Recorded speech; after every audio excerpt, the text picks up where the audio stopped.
Um dos maiores eventos de empreendedorismo e negócios do Rio Grande do Sul está prestes a acontecer. O FL Festival traz uma programação repleta de nomes reconhecidos e a proposta de resgatar o espírito empreendedor gaúcho. E no programa de hoje também vamos falar sobre literatura. Vamos conhecer os autores de duas obras que estão fazendo sucesso nas livrarias físicas e digitais. Eu sou a Natália Sattler e o Poder RS está no ar.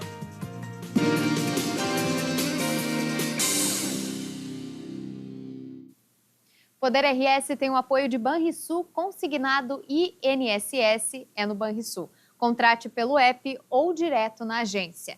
OAB-RS em defesa da advocacia e da cidadania. Quinta do Morgado, suco de uva puro é Quinta do Morgado. Pensou em inovação? Vem para a Ubra. O vestibular 2025 tá on. E Armazém Bongado, descubra o verdadeiro sabor da qualidade. Vinhos do Mundo, que tem mais de 1000 rótulos em espumantes e vinhos para sua adega. E um sonhador que trocou a terra pelos céus. Andrés Pontes começou a sua trajetória como engenheiro agrônomo, mas descobriu novos horizontes ao se formar comissário de voo. Antes de embarcar em uma companhia aérea, ele desviou a rota e uniu 3 grandes paixões: a escrita, poesia e aviação. O resultado é Voos Inversos, uma coletânea de poemas que celebra o desejo de voar, enriquecida por ilustrações e textos de referência na aviação. O livro, que foi lançado na Bienal Internacional do Livro de São Paulo, já está à venda. E eu recebo aqui no estúdio o Andrés. Boa tarde, Andrés. Seja muito bem-vindo. Boa tarde, muito obrigado por me receber. A gente que agradece. E aí me conta de onde que surgiu essa inspiração para escrever esse livro e por quê? Então, na verdade é uma história longa, uma história que começa lá quando eu tinha 11 anos, né? Porque eu gostava de escrever desde essa época. Então, só que a vida me levou para lugares diversos, para muita coisa, né? Que longe da escrita, eu fiz faculdade, né? Eu fiz a faculdade de agronomia, fiz mestrado e demorou um pouquinho até eu finalmente poder voltar para a escrita, né? Na verdade, eu nunca tinha pensado... Eu sempre quis escrever um livro, mas eu nunca pensei o que eu vou escrever, né? O que será que... Eu sempre tive era um sonho. Então, eu posso dizer que ter escrito esse livro aqui foi conseguido tirar ele... Eu digo até tirar do papel, mas não, é botar no papel. Na verdade, é a realização de um sonho. E assim, eu segui a minha vida, né? E quando eu depois que eu me formei, depois que eu fui para o curso de comissário de voo, né? Depois e aí eu sempre achei enfim, que esse na verdade eu nunca soube direito o que ia ser minha vida, né? O que ia ser o meu caminho. Mas o que aconteceu? Começou na agronomia, né? Pois é, eu comecei na agronomia. Desviou essa rota? Por quê? Como é que foi? Aí daí desviei, eu me desiludi com a agronomia, né?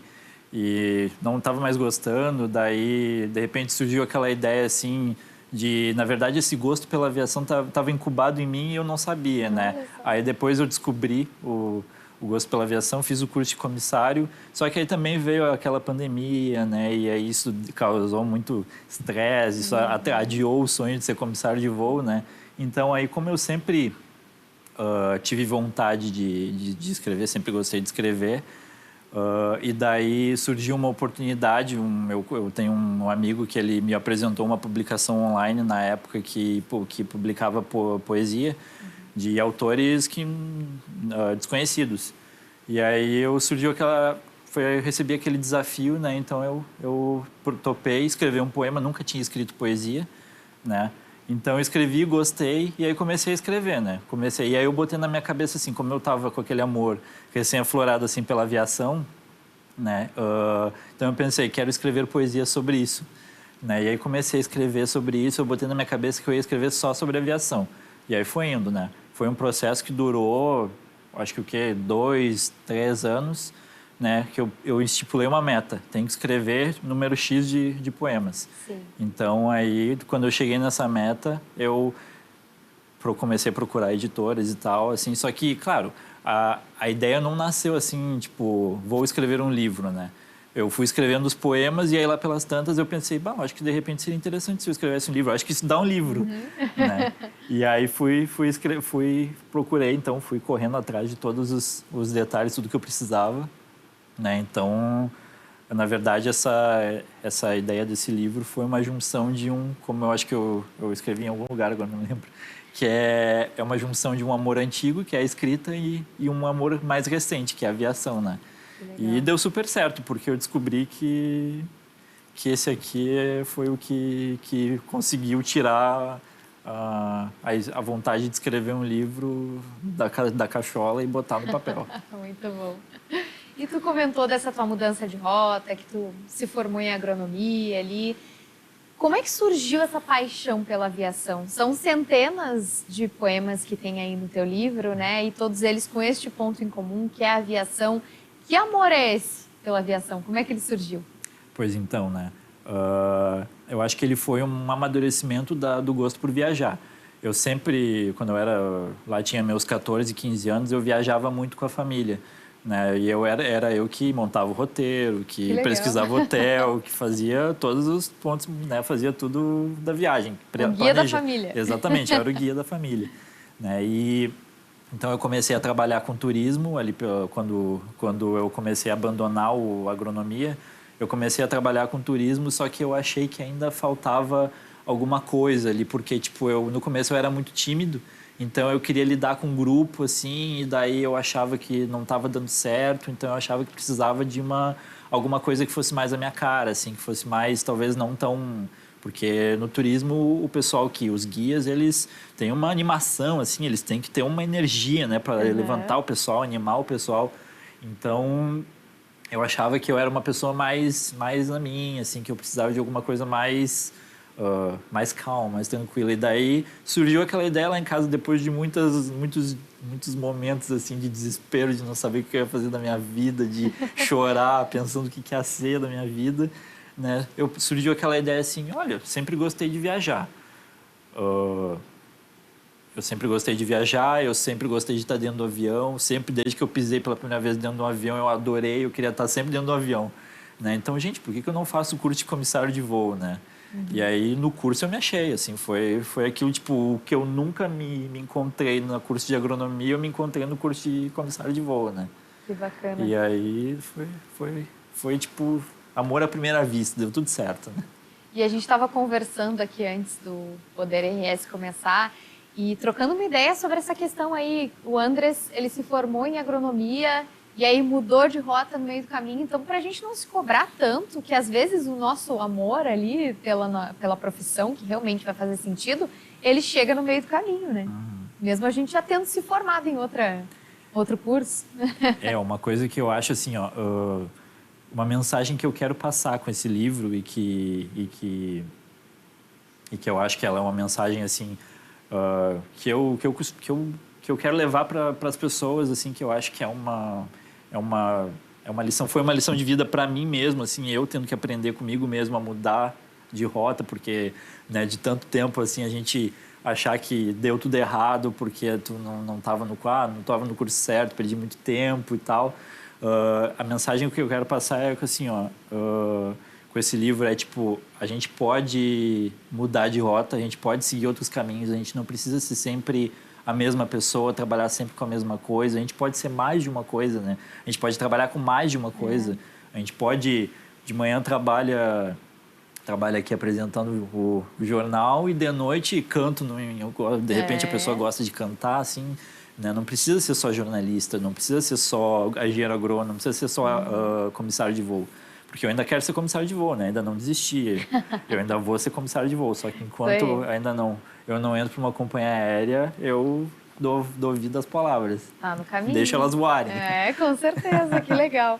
Teu primeiro livro, lançamento na Bienal do Livro de São Paulo. Teve lançamento aqui em Porto Alegre também. Me conta como é que foram essas experiências. Nossa, olha, foi incrível, assim, era uma coisa que eu acho que eu precisava para minha vida. Eu sempre quis, sabe, ter ter esse tipo de evento, assim, porque quando eu era mais novo, eu via os escritores, eles escrevendo livro, eles dando sessão de autógrafos e tal, né?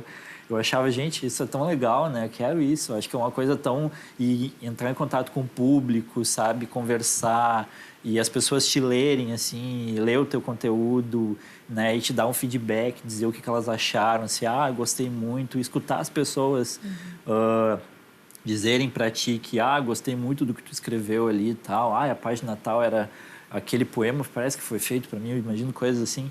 Tipo, é muito bom, sabe? Eu sempre... Eu acho muito bacana essa coisa assim da gente trocar experiências com as pessoas, da gente, enfim, trocar ideia e a gente escutar as pessoas te escutarem e sabe, e escrever o livro foi perfeito, assim, foi estar lá em São Paulo num evento de grande magnitude da literatura, né, que é a Bienal, foi algo maravilhoso, assim, foi um evento, assim, foi incrível. Claro que eu ainda não sou conhecido, né? Ainda não sou uma pessoa muito conhecida no meio, nem no meio da literatura, mas assim, ver as pessoas aos pouquinhos, assim, ver aquelas pessoas curiosas pelo conteúdo do livro e querer chegar e conversar, né? E escutar a minha história e tal, né? Aí depois, quando veio aqui, quando eu fiz o evento aqui em Porto Alegre, foi também maravilhoso, porque tá ali do lado, num lugar onde eu tô toda semana ali. O avião ali da Vari, que eu adoro aquele lugar, é um lugar que tem uma energia maravilhosa, né? E então, tá ali, receber os amigos, receber as pessoas interessadas, assim, no teu conteúdo é sensacional, né? Então, foi uma experiência incrível. Vou levar para o resto da vida. Que bacana. Coisa boa. Isso traz inspiração, né? Ter esse retorno das Com pessoas, certeza. esse carinho. Que Amo demais. Coisa boa. Ó, a gente não foi até o Boulevard no avião, mas o avião veio até nós, né? Exatamente. É teu companheiro esse aqui, Ele tá comigo desde que ele veio pra mim, eu tô com ele sempre, assim, né? Que legal. Ele me acompanhou lá em São Paulo, tava lá no meu lançamento, ali no lançamento em Porto Alegre, né? E ele tá lá do lado lá da minha mesa no meu escritório lá em casa, tá lá comigo. E esse aí não tenho, como é que eu vou dizer assim, não tenho um bichinho de pelúcia, né? Eu tenho um avião. E tu tá com um livro em mãos aí, eu gostaria que tu mostrasse para o pessoal de casa ver a capa. Tem ilustrações lindas aí, né? Queria que tu comentasse um pouquinho dessas ilustrações pra gente. Esse livro aqui, ele tem uma estrutura assim, ó, ela foi muito pensada em conjunto com a editora, claro. Foi tudo assim, ó, tipo, ó, vocês podem ver que ele tem o sumário aqui, né? Tem um aviãozinho ali, ele se mexendo, né? Tem na verdade, os nomes dos poemas são as chegadas e partidas, seriam, né? Cada poema é um voo, né? Diferente. Que legal. Então, ele tem o texto de apresentação, eu dei o nome de briefing, que na aviação é aquela reuniãozinha que a gente faz antes de iniciar o voo. Então, apresentando ali o briefing, aí tem os poemas e tem, então, tem aqui as ilustrações que uma amiga fez, especialmente para esse livro, né? Procurando uma aqui. Que bacana. Mas é de um cuidado, de uma delicadeza, né? Com os detalhes tão linda. Ele foi pensado nos mínimos detalhes, né? E aí, então, ele tem também a participação aqui no verso. Eu falei com um amigo que ele é spotter, ele é aquelas pessoas que vão no aeroporto ali para tirar fotos dos aviões, para filmar os aviões, né? Um grande amigo, Fábio Passalacqua, ele escreveu o texto aqui da contracapa. E aqui na orelha da capa tem o textinho do Panda Betting, que é uma pessoa que é muito influente no meio da aviação. Ele é publisher de uma revista muito importante, né, de conteúdo de aviação. E eu consegui conversar com ele e consegui que ele escrevesse esse texto aqui, que com certeza agregou muito para o livro, né, e deixou ele mais especial ainda. Que bacana. Então, assim, o livro tem ilustrações que não foram da minha amiga que ela fez, mas tem, né, em cada página tem o desenhozinhos assim de aviõezinhos, enfim. Então, assim, ele foi totalmente pensado, né, para ser como se fosse um dia de um comissário, digamos assim, né? Que legal. Para ser uma experiência mesmo. A pessoa tá lendo o livro e ela entrar no mundo da aviação, né? Ela se deliciar com as palavras, com as imagens aqui, porque eu não queria que fosse só texto, né? Eu queria que fosse realmente uma coisa que brilhasse os olhos das pessoas. Com certeza. E eu espero que tenha dado certo, né? Espero que todo mundo goste de ler os poemas, que eles se sintam como eu me senti quando eu escrevi eles, né? Com certeza. Tudo que é feito com amor, a gente sabe que toca o coração, que as pessoas conseguem sentir essa energia, né? Quando a gente realmente faz aquilo com a nossa essência. E tu tem esses dois amores, que são a aviação e agora a literatura, a escrita, Exato. né? E me conta um pouco como é que tá. Tá dividido? Pois é, né? Bah, olha, a ideia, quando eu fiz o curso de comissário de voo, era ser comissário, né? Nem se passava pela minha cabeça escrever um livro, né? Aí, de repente, veio esse amor, assim, antigo pela escrita, né? E uniu os dois. E aí, o livro é uma coisa, assim, que deu tão certo, né? Uma coisa que foi uma realização de um sonho muito antigo, mais antigo do que de entrar para a aviação.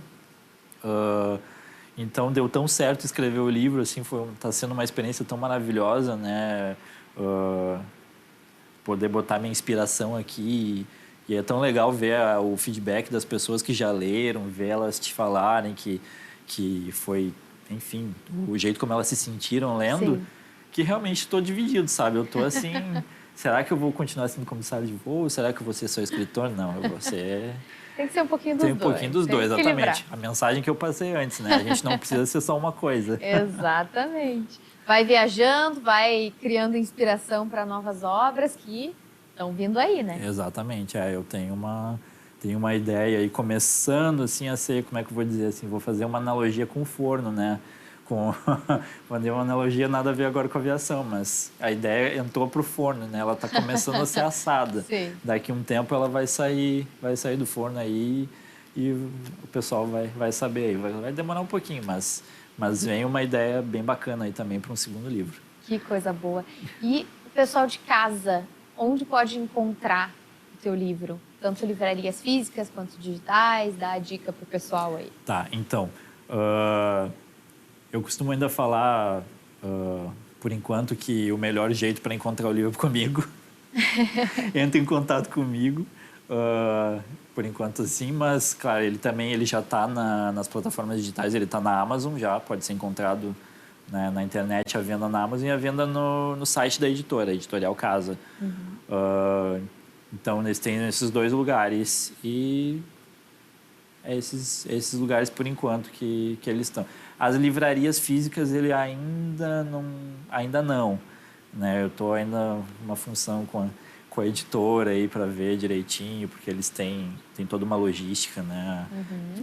E o livro ele é bem recente, então ainda as coisas ainda muitos detalhezinhos precisam Sim. ser ajeitados, mas ele vai estar em breve à venda numa rede de livrarias. Hein? Que bacana. É do jogo, né? Mas em seguidinha já tá saindo do forninho nas livrarias também. Exato. Que coisa boa. Andres, muito obrigada pela participação. Cada vez mais sucesso para ti, tanto na literatura quanto na aviação. Imagina, muito obrigado. Eu posso dar um último recadinho? Claro, fica à vontade. É convidar todo mundo para ir lá no Boulevard Laçador, ali em Porto Alegre, conhecer o avião da Varig, que está exposto ali, né? Verdade. Ele é uma peça de museu ali que tem... Ele começou a voar em 1936, né? Ele é uma peça incrível ali, é muito legal a gente conhecer um pouquinho da história da Varig, né? E a gente está lá todas as quintas-feiras, por enquanto, das 16 às 19 horas, apresentando o avião. Quem quiser entrar, conhecer, sentar um pouquinho num dos bancos ali, conhecer a cabine do piloto ali, de um avião que tem quase 100 anos de idade, né? Então vai ser um prazer receber todo mundo que quiser ir lá conhecer o avião da Varig e conhecer o Boulevard Laçador, que fica ali do ladinho, né, da pista do aeroporto. É um lugar com uma energia maravilhosa, os aviões passando ali por cima da gente. E eu espero vocês lá. Que coisa boa. Fica o convite, então, tanto para ler o teu livro quanto fazer a visita lá no Boulevard. E dá para deixar a rede social? Claro, fica à vontade. Quem quiser me seguir, quem quiser saber mais sobre o livro, né, no meu Instagram e no Facebook também, eu tenho vídeos apresentando o livro, declamando poemas. Eu convido amigos sempre para me prestarem a voz para declamar algum poema do livro ou algum outro poema que eu escrevo. Então, quem quiser me conhecer um pouquinho melhor, pode acessar lá o meu Instagram, que é @poetahipster, hipster com H. Beleza, então, recado dado.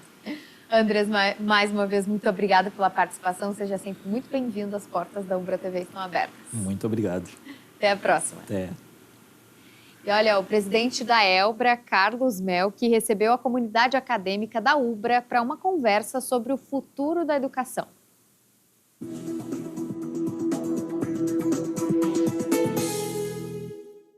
O amanhã começa hoje, preparando a Ubra para um ensino superior de excelência. Esse foi o tema da palestra que reuniu centenas de pessoas no auditório da Ubra, em Canoas. O Brasil registra aproximadamente 10 milhões de estudantes, 9,9, matriculados no ensino superior e o maior número dos últimos 9 anos.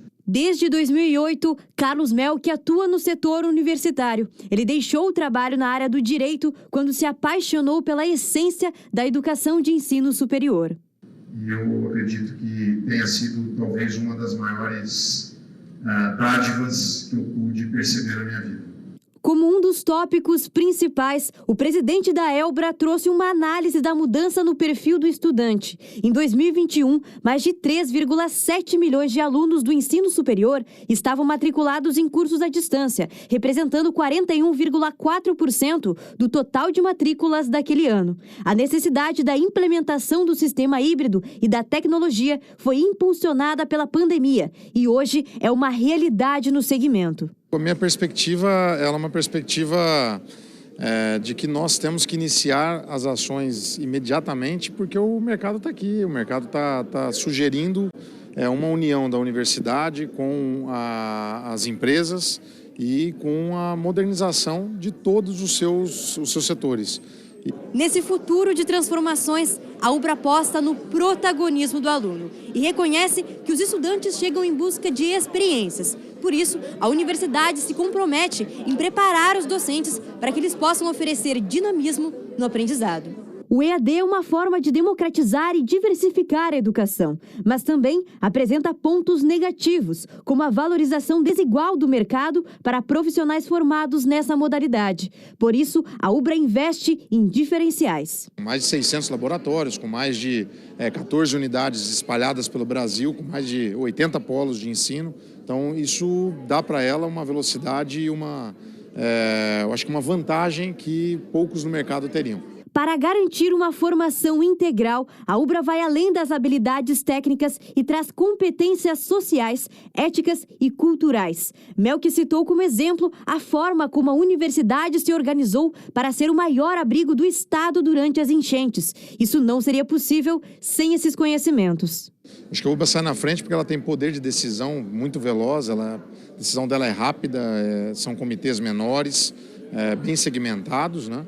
E ela tá disposta no Brasil inteiro. Então, ela tem uma velocidade também de transformação nesse mercado exigente. A intenção é que esses esforços tenham impacto na empregabilidade dos alunos. Os conteúdos da grade curricular são adaptados às demandas atuais e reduzem o tempo de inserção no mercado. A universidade ainda tem a expectativa de que essas mudanças tenham resultados duradouros na imagem da instituição e na realidade dos estudantes, projetando o reconhecimento nacional da universidade como referência em inovação.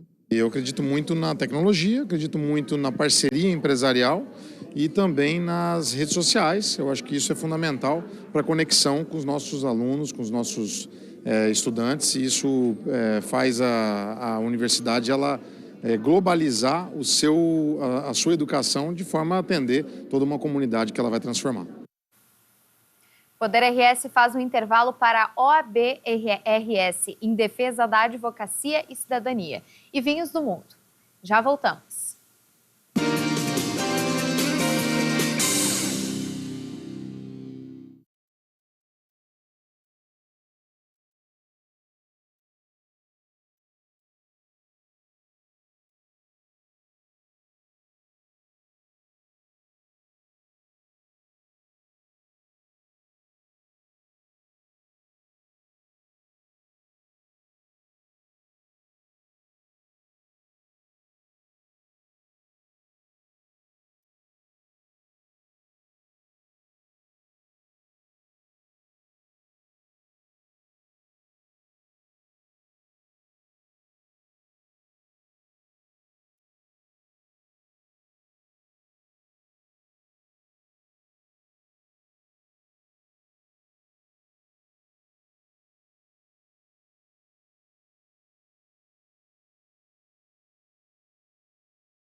Poder RS está de volta para a OAB-RS, em defesa da advocacia e cidadania e vinhos do mundo. E olha só, as matrículas abertas na rede de escolas da Ubra. Aqui, seu filho vive um mundo de novas possibilidades a cada dia. Faça parte de uma comunidade com experiências de ensino com humanidade para além do ambiente escolar. Aqui você encontra atendimento individualizado, valorização do esporte em todos os níveis de ensino, ênfase na língua inglesa, iniciativas e projetos inovadores. E ainda conta com aulas de robótica, educação tecnológica e cultura maker, além de desenvolver em nossos alunos uma mentalidade empreendedora. Tudo isso com preparação para vestibulares e Enem inserida no dia a dia durante toda a jornada do aluno. Acesse ubra.br/escolas e agende sua visita agora mesmo. Quem não passou, provavelmente vai passar. Eu estou falando de uma das situações mais difíceis da vida adulta, o término de um relacionamento. Reconstruir a autoestima, redescobrir o amor próprio e recuperar a força interior são grandes desafios para superar as dores pós-separação. Com a ideia de ser um farol nestes momentos obscuros, foi escrito o livro SOS Coração Partido, um guia para reconstruir a vida depois dos rompimentos. Para sabermos mais sobre a obra, eu converso agora com a autora e psicóloga Hilda Nock. Boa tarde, Hilda, seja muito bem-vinda. Boa tarde, Natália, obrigada por estar aqui com vocês. A gente que agradece a tua presença. Então vamos começar te perguntando como que surgiu a ideia de escrever esse livro justo sobre esse assunto, que é um assunto que acomete a todas as pessoas, né, em algum momento na vida. Quem não passa, né, por quem não passou, né. Na verdade, eu sempre digo que todos nós, né, que a nossa primeira grande separação é o nascimento, né. É quando nos separamos do útero da nossa mãe. Verdade. Então, a ideia de escrever esse livro, ela foi bem a partir de situações empíricas, sabe? Da clínica, que foi após a pandemia. Porque na pandemia eu comecei a atender muitos casos de separação. E aí eu fui buscando mais material, mais coisas para estudar, e me informando e lendo. Quando eu vi, eu estava, meu Deus, está, né? Vai dar um livro. Sim. Fui me interessando pelo assunto. Então foi um livro baseado ali nas tuas experiências como terapeuta. Tem um pouquinho da vida pessoal também, do que tu tirou de aprendizados das tuas vivências? Sim, então, né? Na verdade, eu também trago, porque eu acho que é bem importante, assim, eu sempre falo também como terapeuta, tu te colocar também nesse lugar humano, né? E eu trago a minha experiência que eu já passei de separação, porque eu acho que isso é muito válido para quem está lendo, para quem vai... De que lugar tu fala, né? Então, de alguém que já viveu aquilo ali. Mas eu procuro, assim, trazer e já entrar no assunto. Não é um livro biográfico, entendeu? Eu trago como mais uma forma de me aproximar mesmo do leitor. E é um guia mesmo. Tem 8 passos, né? Tem 8 passos. Dá para dar um spoiler aqui pra gente ficar com ainda mais vontade de ler? Então, assim, acho que uma das primeiras coisas... Eu não vou trazer os 8 passos, claro, né? Não. Vou passar por cima deles, assim, para adivinhar, tentarem ler. Acho que a primeira coisa, assim, quando tu passa por uma separação, é tu reconstruir a tua identidade, né? Porque dependendo, seja um momento, seja um namoro, seja o que for, naquele momento tu passa a ser aqueles dois, né? Então, a fulana namorada do fulano, o fulano namorado da fulana. Então, as pessoas até dizem, fulana do fulano. Quem é ela? É a... né? Então, acho que passa a ter uma nova identidade, que é aqueles dois, e que, naturalmente, assim, a gente se entra naquela, que é o casal, né? Então, eu acho que tu voltar a te resgatar faz parte de tu reencontrar a tua individualidade né? E aí vai indo a tua autoestima, né? A tua intuição, que em algum momento deve ter dado, um sinal de que talvez fosse para aquele lugar. Algo tem. É. E olha, A gente sabe que terminar um relacionamento, um casamento, enfim, dói muito. E é justamente na tua experiência como terapeuta, por haver essa fusão de, às vezes até de personalidades, né? A pessoa convive muito com a outra ali, acaba pegando traços da personalidade do companheiro, essa questão da identidade, da autoestima. Será que é por isso que dói tanto quando acontece a separação? Acho que sim, tem também, né? Porque eu acho que nessa fusão, tu usasse uma palavra certa, assim, existe essa troca. E esse, né, como dizia o Vinícius de Moraes, né, a vida é a arte do encontro, embora haja tantos desencontros, né? E então nesses encontros tem um filósofo que é o Spinoza, eu gosto muito de filosofia também, que ele fala que tem os bons encontros e os maus encontros, né? E que a partir de cada encontro tu já não é mais o mesmo, é tu e aquela vivência. Então, conforme tu viver um relacionamento, tu incorpora muito o que é do outro e o outro teu, né? Então, é muito comum, assim, numa separação, ou até quando o casal tá... Sou terapeuta também de casais, né? Tu perguntar que música tu gosta? Nem sei mais. O que tu gosta de fazer sozinha? E as tuas amigas, perdi todas, né? Aí começa a ter toda essa vida que é dos dois, daqueles dois que eu chamo, né? Então, essa perda é um luto. Sim. É como se tirasse uma parte de ti, né? Que foi embora junto com a outra pessoa. É que é uma morte de alguém que não morreu. É a morte daqueles dois. Mas é alguém que não morreu e que, muito pelo contrário, pode ter ficado com um sentimento de rejeição e pode até já estar com outra pessoa. Sim. Tem várias formas de separações, né? E olha, término de relacionamento é um assunto muito delicado, muito dolorido. E quando ele acontece por uma traição, por exemplo, isso machuca ainda mais a autoestima, o senso de identidade da pessoa? O que tu pode nos falar sobre isso? Eu acho que machuca de todas as formas, né? Mas com a traição, acho que toca numa ferida muito forte, maior talvez, que é a da rejeição, né? É de tu ser rejeitada por ser escolhido outra pessoa, né? Então toca nas nossas feridas primitivas, assim, de rejeição, de abandono. E claro, quando tu tá num relacionamento, tu tem um projeto a dois, né? Tu não casa, digamos, falando do casamento, né? Tu não casa pensando em te separar. Claro. Né? Então, a ferida, com certeza, e nem pensando que tu vai ser traída, né? Então, com certeza, assim, dói mais, assim. E tem estudos, assim, que comprovam que a área cerebral que dói numa separação é a mesma área onde dói uma queimadura. Nossa!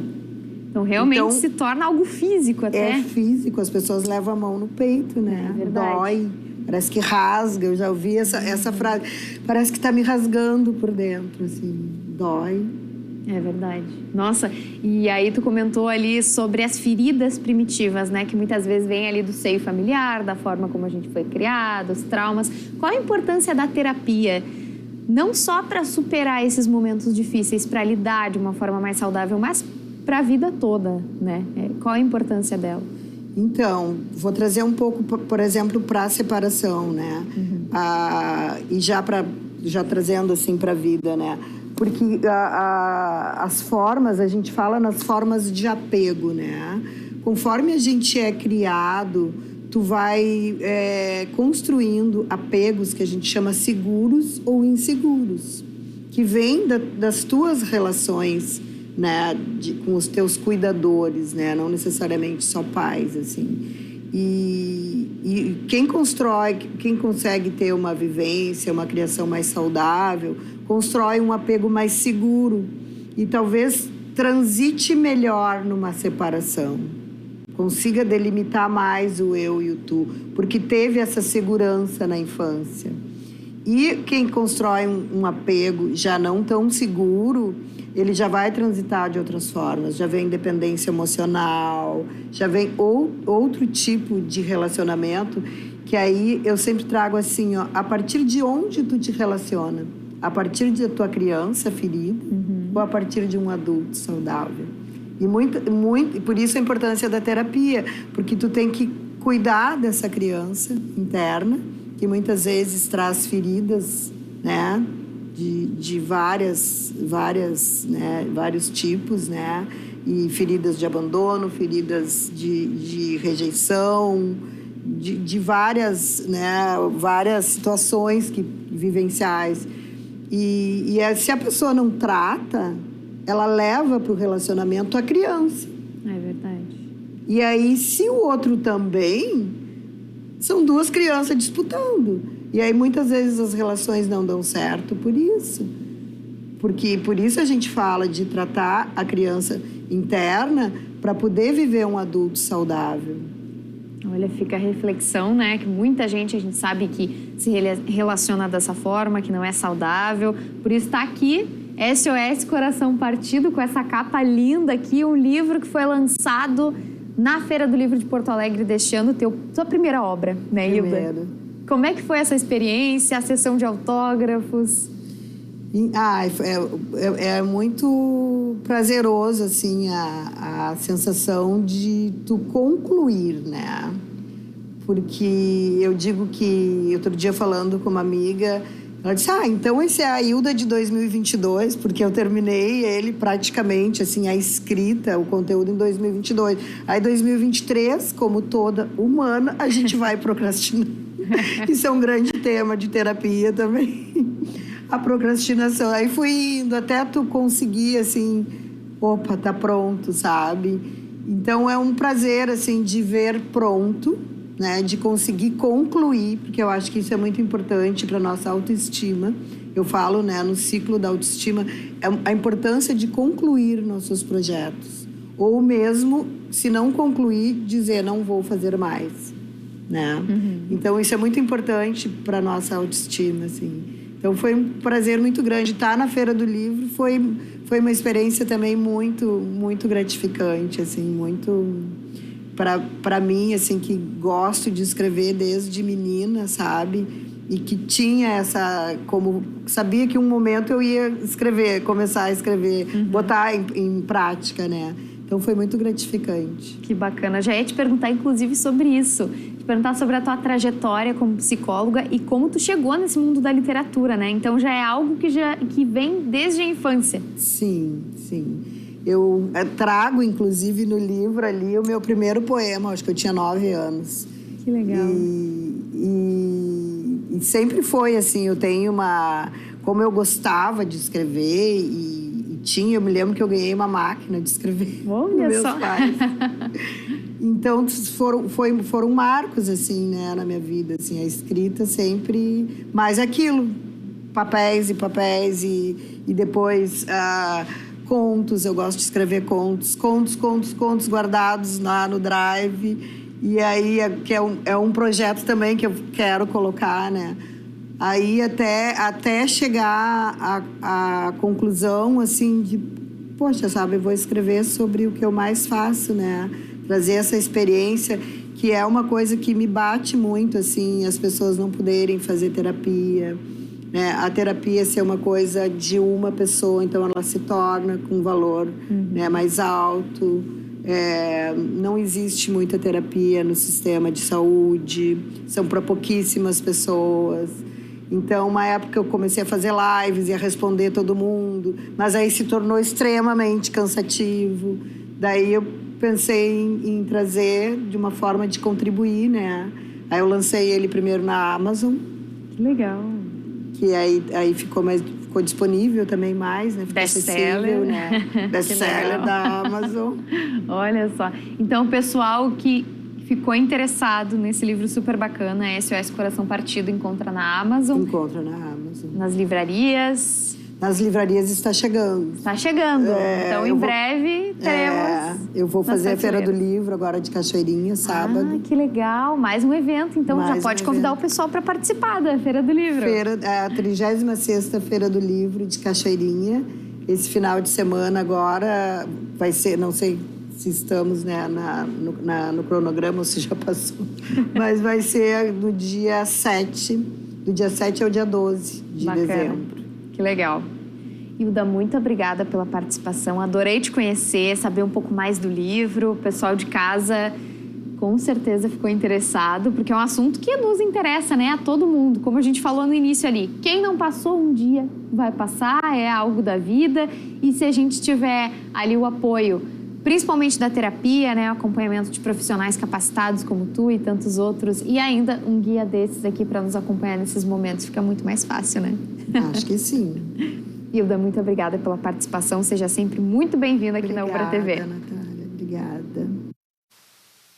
E agora uma mensagem do suco de uva Quinta do Morgado. Aqui não tem dúvida, quando você toma suco de uva Quinta do Morgado, você toma suco de uva puro, sem adição de água, conservantes ou açúcar. Pode confiar.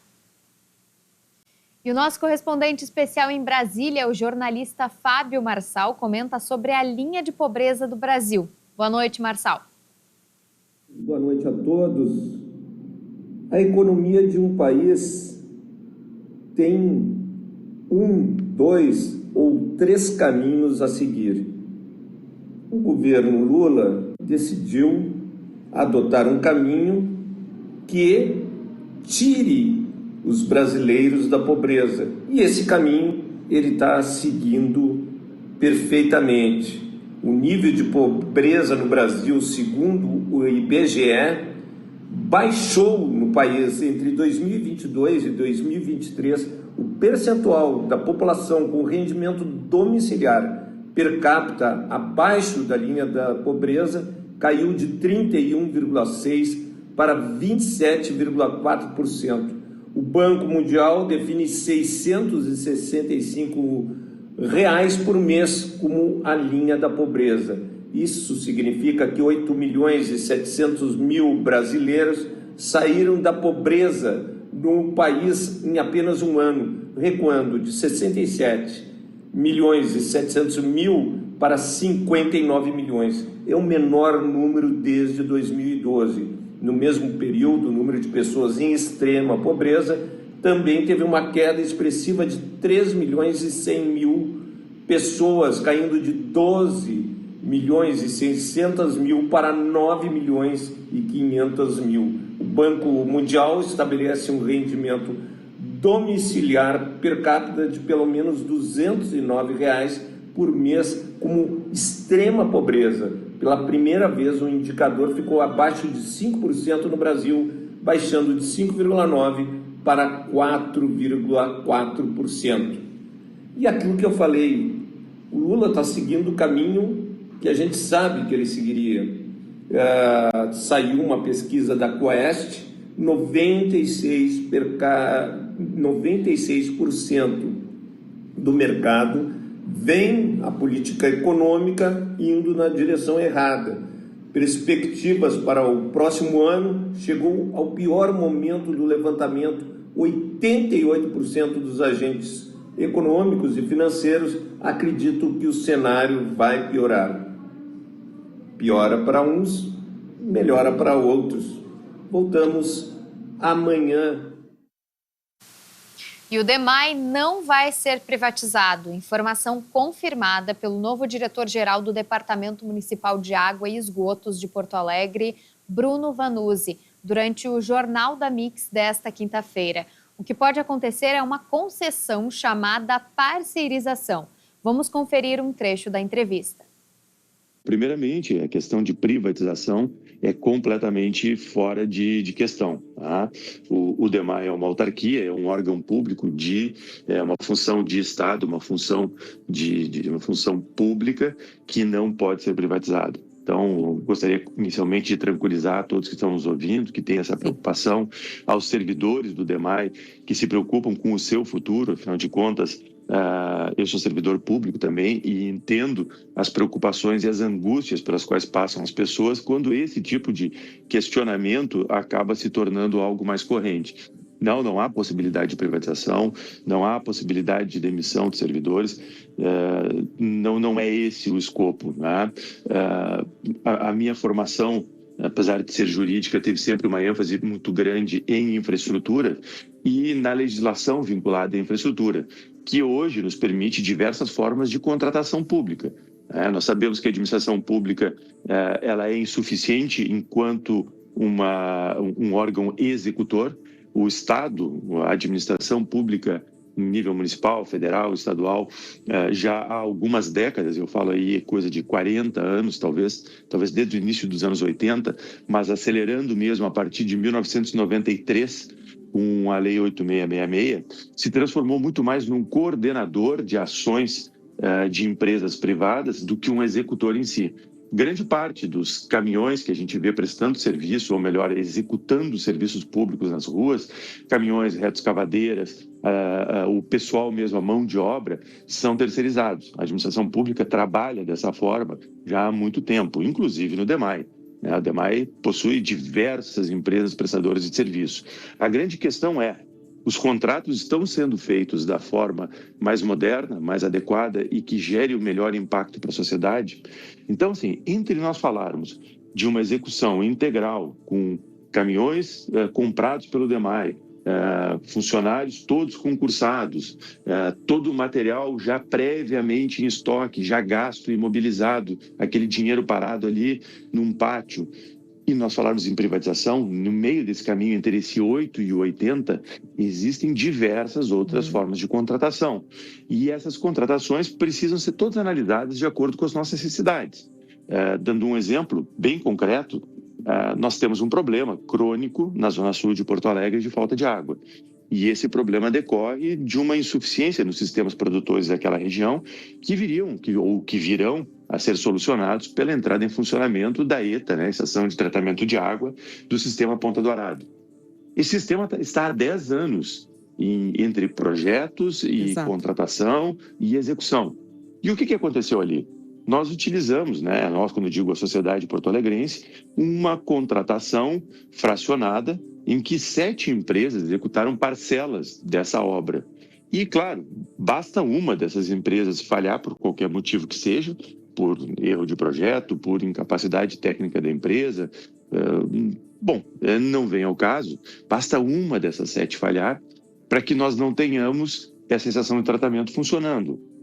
Veja o risco que se corre, né? Como se multiplicam os riscos quando essa sobreposição de empresas não vem a gerar uma redundância, ao contrário, vem a gerar uma multiplicação de possibilidades de falhas. E encerra amanhã a tradicional campanha Papai Noel dos Correios. Mais de 2.000 cartinhas de crianças no estado todo ainda aguardam madrinhas e padrinhos que adotem os pedidos. A Luciane veio com o filho até essa agência dos Correios em Porto Alegre e aproveitou para escolher alguns pedidos. Essa é a primeira vez que ela participa da campanha solidária. Peguei 2 cartinhas, um menino e uma menina, e eu espero fazer um pouquinho a diferença na vida deles, que eles tenham um Natal maravilhoso com a família deles e que eles possam curtir o Natal tanto quanto o meu filho curte o Natal e essa época tão especial, tão mágica, que a gente possa fazer um pouquinho a diferença pegando pelo menos 2 cartinhas. Mas falta pouco tempo para realizar o sonho de crianças em situação de vulnerabilidade social.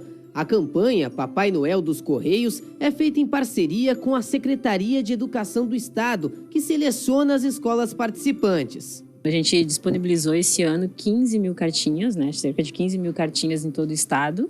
Foram adotadas já mais de 12.000, então as agências ainda têm cartinhas e a gente chama os padrinhos para continuar adotando, né? Porque sexta-feira é o último dia, então a gente está nessa corrida aí para ver se todas as crianças conseguem ter os seus sonhos garantidos. O Lucas, de 11 anos, pediu uma chuteira para jogar futebol com os amigos. Assim como a carta dele, outros 2.800 pedidos ainda não foram adotados. A maioria são simples, como roupas, material escolar e brinquedos. A tradicional campanha dos Correios existe há 35 anos e é realizada em todo o Brasil. Nesta edição, mais de 30 mil cartas com desejos de crianças foram disponibilizadas no país. Aqui no Rio Grande do Sul, 41 municípios gaúchos participam da ação. A pessoa vai na agência onde está acontecendo a campanha, vai escolher as cartinhas. Todas as cartinhas elas têm um número. Esse número ele tem que depois preencher num formulário que a gente entrega ali naquele momento para a pessoa. E aí depois, até o dia 6, traz o presente. Esse presente tem que estar identificado, o número da cartinha no presente, né? E entregar na agência onde ela pegou a cartinha. E não tem idade para ser Papai Noel. O Theo, de 8 anos, veio com a mãe até os Correios para entregar os presentes. Um deles pediu um skate e o outro uma bola de futebol. Agora eles estão lá, daí o Papai Noel vai levar para eles. Que coisa linda. Fica a dica então para quem quiser adotar essas cartinhas e fazer o Natal dessas crianças mais feliz. Poder RS de hoje fica por aqui. Muito obrigada pela audiência.